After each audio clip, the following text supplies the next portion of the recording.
In this video, we're going to talk about series and summation notation. So let's start off with what in the world is a series. So let me start off by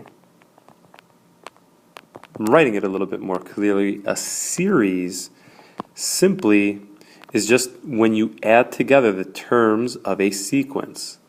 So when you add the terms of a sequence.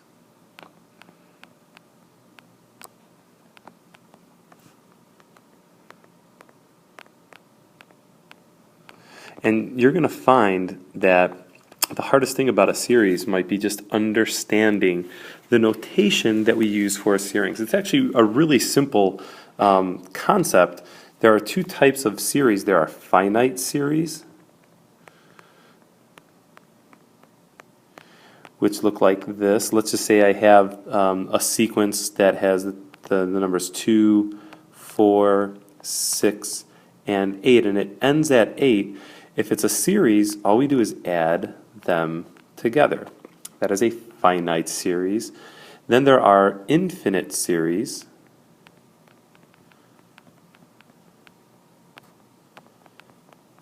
These are series that go on forever and ever and ever. So let's say I have the same numbers, 2, 4, 6, 8, but it goes on and on and on. Here we would add all these terms together, but it keeps on going. We would just keep on adding those evens over and over and over again. So it gets a little bit clumsy if we had to actually write out all the terms of a series, or to write out what the whole series is, because it could be adding quite a bit of things together. So we have to have good notation here, and the notation that we use is called summation, because it's a sum, summation notation. So summation notation uses the capital letter in the Greek alphabet, sigma, to let you know that we're talking about a series or a sum. So the sigma basically looks like that. It's like an E.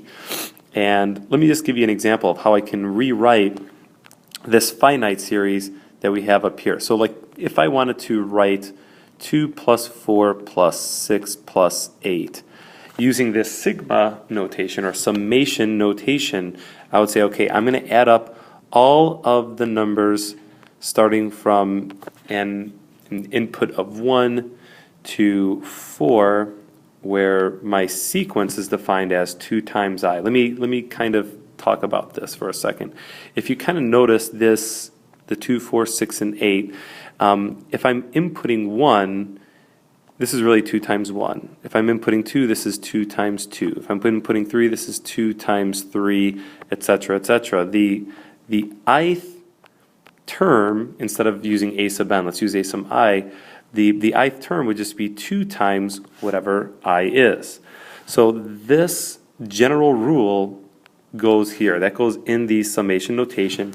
And this I here, this is called our index of the summation. Index of summation.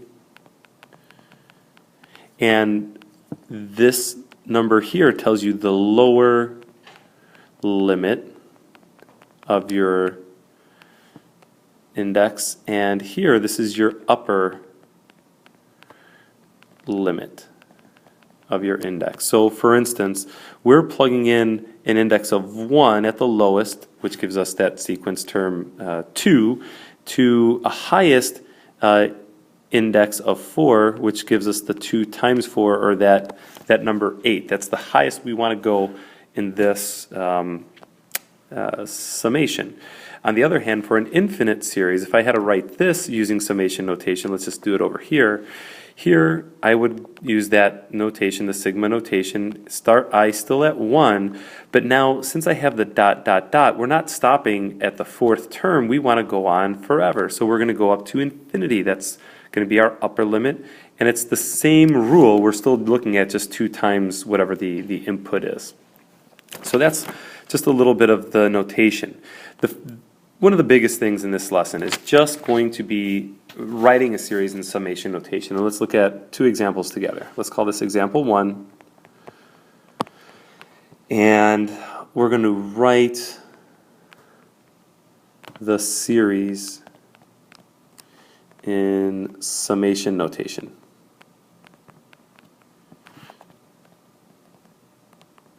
Once you get the hang of it, it's pretty straightforward. But the initial first few examples are scary. So let's look at the series. Let's say we have the number 25, add the number 50, added to 75, and we keep on doing this until we get to a final number of 250. The first thing you're going to want to do is see if you can think of what is the sequence that leads to these numbers, kind of like what we did in the previous lesson. So we have to think, what are we doing to 1 to get to 25? What are we doing to 2 to get 50? What are we doing to 3 to get 75, etc., etc.? Well, it looks like we're just multiplying by 25. So if I did 25 times 1, and 25 times 2, and 25 times 3, and this last term I think is just 25 times 10, we would get this sequence. So in general, a sub I, let's use that I instead of n, would be just 25 times I. Now we have to be kind of careful here because our inputs or our domain I starts at 1, that's our lower limit. The lowest I value we're plugging in is 1, and the biggest I value we're plugging in ends at 10, and it stops there. So this is going to be our lower limit, and this is going to be our upper limit. So if I had to use the summation notation, I would go from an I value of 1 all the way up to 10 for 25 times I. That means we're going to add up all of the terms from 25 to 50 to 75, 100, all the way up to 250, and that would be our notation. We're not actually asked to add them up. We just have to kind of write it in the correct notation. Let's look at another one. B. Let's say we have to add the following fractions together. 1/2 plus 2 over 3 plus 3 over 4 plus 4 over 5 plus, and it just goes on forever and ever. This is an infinite series. So we have to think, all right, if we're plugging in 1, how are we getting a half, right? If we're plugging in 2, how are we getting 2/3? If we're plugging in 3, how are we getting that? If we're plugging in 4, how are we getting that? And it just looks like if we plug in 1, the denominator is just 1 larger than it.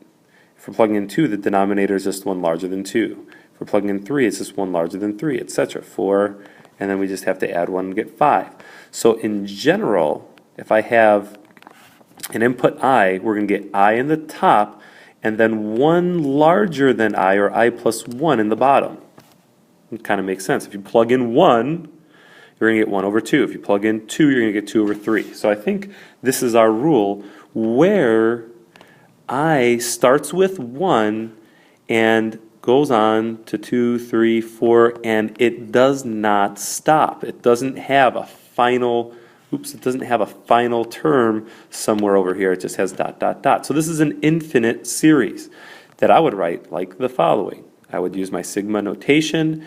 I starts at a lower limit of 1, and since it goes on forever, the upper limit we're going to write as infinity, and we can just say it's I over I plus 1. So that's the first thing that we're going to have you try to do. The second example that I would like you guys to be able to hopefully follow and do well with is actually just like kind of adding together some of these series. The first thing to note is the index of summation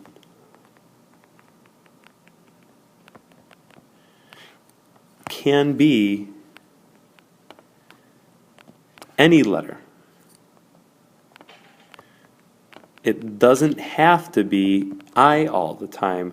And it also can start with a lower limit other than a 1. So you don't have to start with 1 and then go up to some upper limit. It can start with something else. Let's do an example of such a summation. So for example, let's call it example 2. Let's find the sum, like actually calculate the sum of the following. So if I gave you the following sum, let's say instead of using I for our index, let's use k. So let's say k goes from 4 to 8, and the series is defined by 3 plus k squared.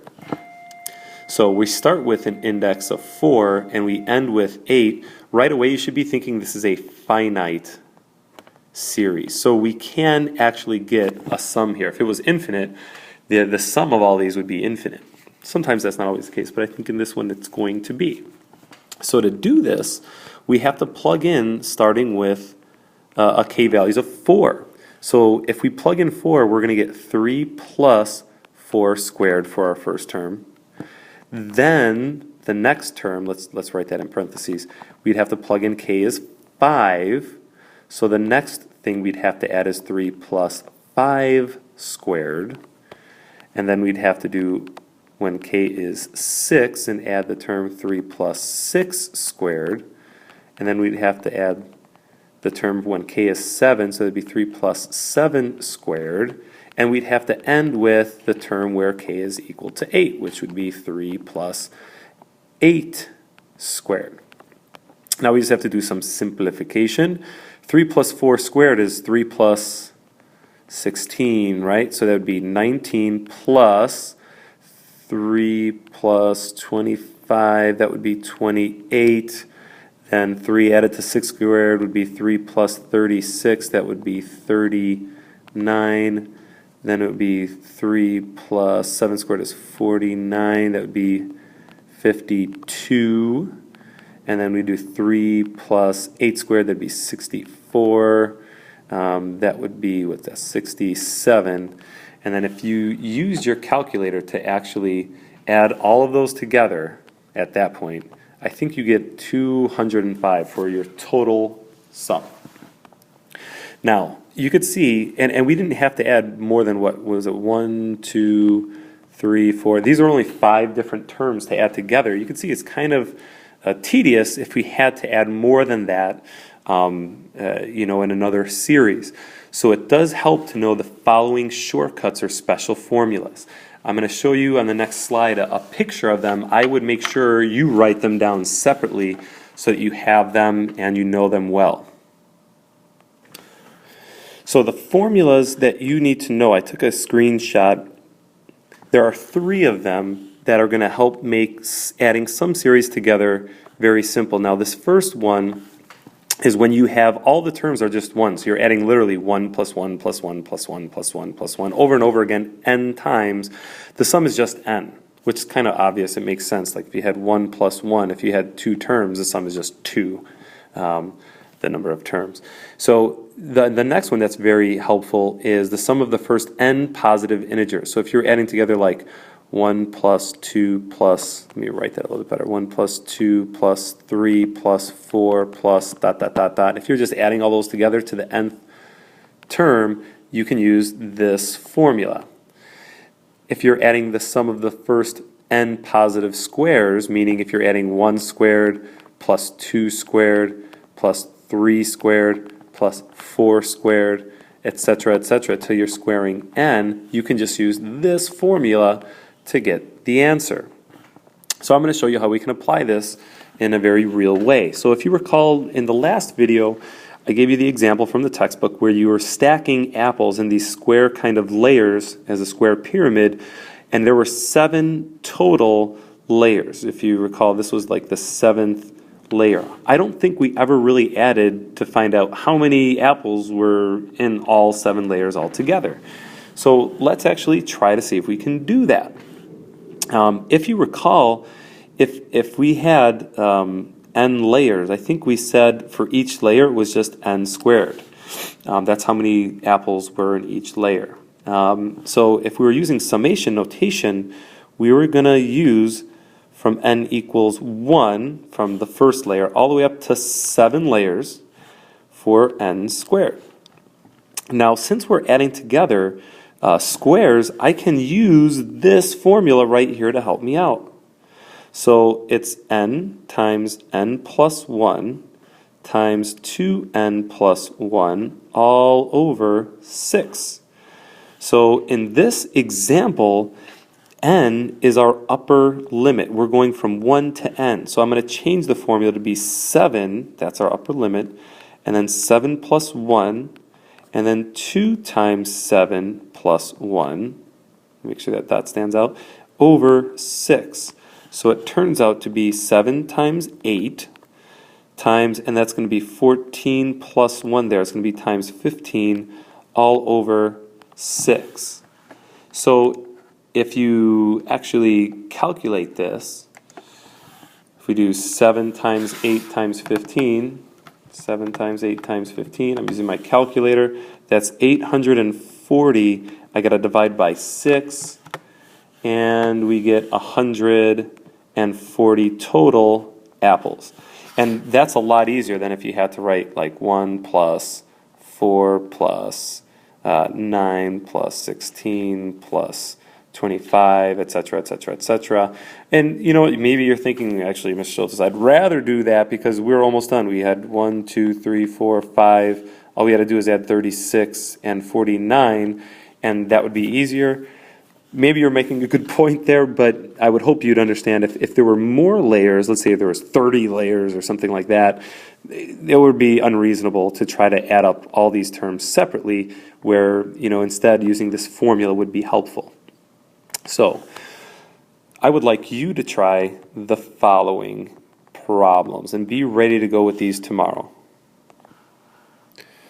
So the first one, you're going to try to write the two given series using summation notation. One's finite and one's infinite. And then the second one, you're going to find the sum of each of these series. Part A, you can write out the terms and add them up. For part B, see if you can use a special formula to help you find that sum. If you have that ready to go for tomorrow and can get it with your group, you're going to get a lot of good work done in class and feel pretty good about this section. Thanks for watching, and we'll see you tomorrow.